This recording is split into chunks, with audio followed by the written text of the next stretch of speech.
За. За энэ хуулийг дэмжиж байгаа. За тэгээд доторх одоо заалтууд өөрчилж байгаа заалтууд нь бас одоо цөөхөн хэд боловчиг бас маш чухал юм заалтууд байгаа. Ялангуяа тэр сумын наадам, аймгийн наадамтай холбоотой барилт бүхийн тоо. За дээрэс нь энэ тэгшэн жил одоо 1024 бүх барилтуулах зохицуултыг бас одоо Монгол Улсын ерөнхийлөгчд одоо эрхийг нь боломжийг нь гаргаж өгөх. За мөн одоо энэ бид нар бүгдээрээ л мэддэг шүү дээ. Монгол бол бүхий орон.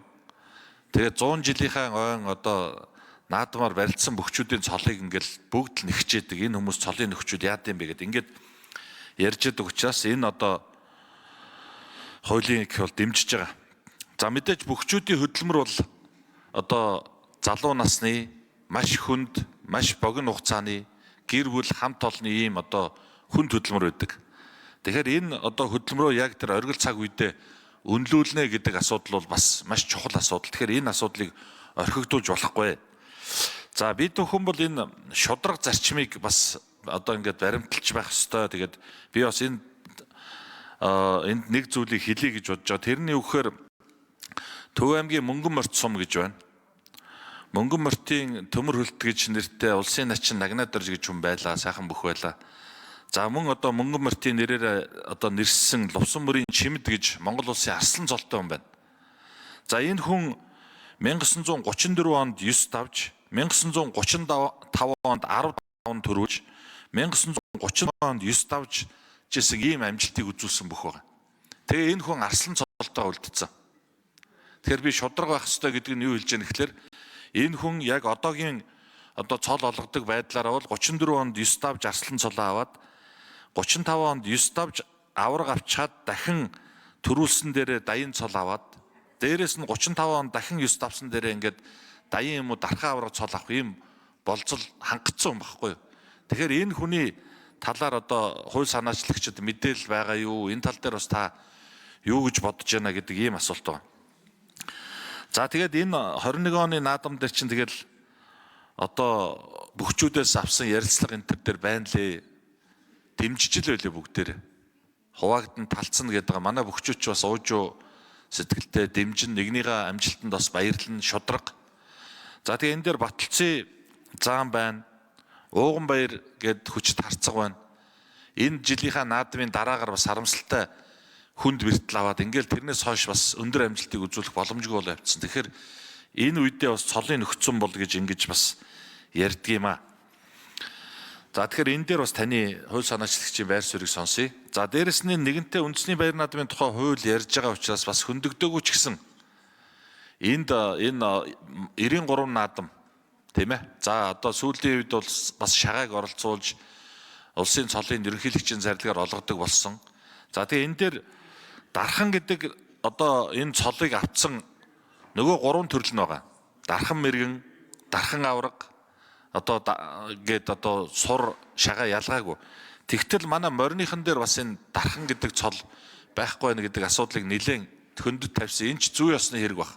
Дархан тод манлаа гэдэг ийм цолтой байх гэдэг ийм асуудлууд байгаа. Тэгэхээр энэ дээр бас та нэг цаг гарвал байр сууриа илэрхийлээч. Дээрэс нь уг нь бол энэ мөрдөгж байгаа хуулийн дотор цаг хугацааны заалт оруулаад ингээд цаг хугацааны хувьд бол хэрэгжээгүй даваа явцсан зүйлүүдийн уг нь нэг мөсөн бас засаа явцсан бол ямар байх байсан болоо гэдэг ийм асуултуудыг асууя.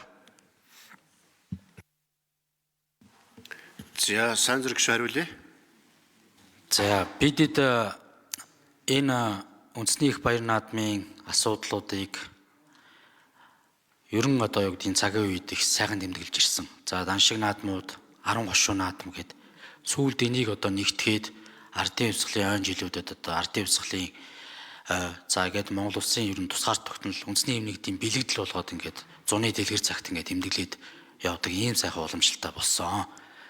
За тулгар төрийн ойгоо, их Монгол улсын ойгоо за ингээд үндэсний эрхчлөө тусгаар тогтнолоос сэргээн манд улсны ойгоо, ардын хувьсгалын ойгоо, арчсан хувьсгалын ойгоо ингээд хамаатуулж энэ одоо баяр нэгдлээ одоо бас цэнгэж баясж байгаа ийм ард түмэн байгаа.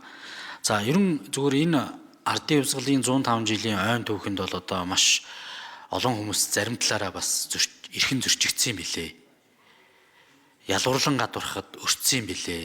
үзэл суртлын тэр хайчин дунд орсон юм билээ. Энийн нэг нь одоо манай Туван гишүүн одоо хоёр хүний бас дурдлаа л та.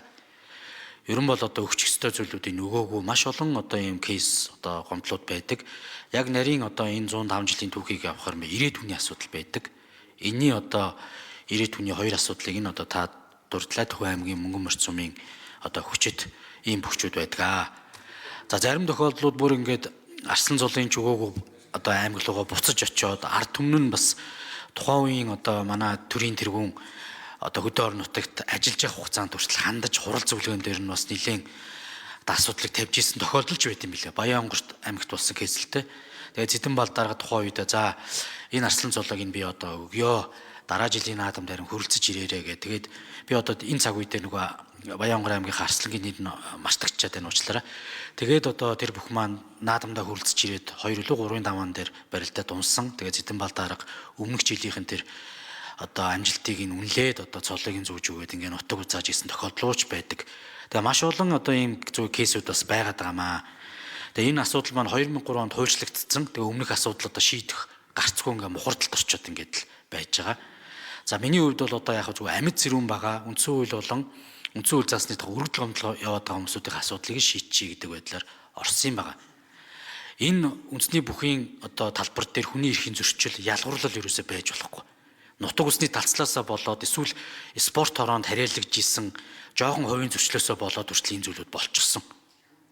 Цолоодны үнэлэх батламжийн өгчөө буцаагаад авчихсан. Ийм л зүйлүүд байдаг. Тэгэхээр ийм зүйлүүд байх юм аа. За 21 оны наадмын асуудлыг би түрүүн бас хариултандаа хэлсэн.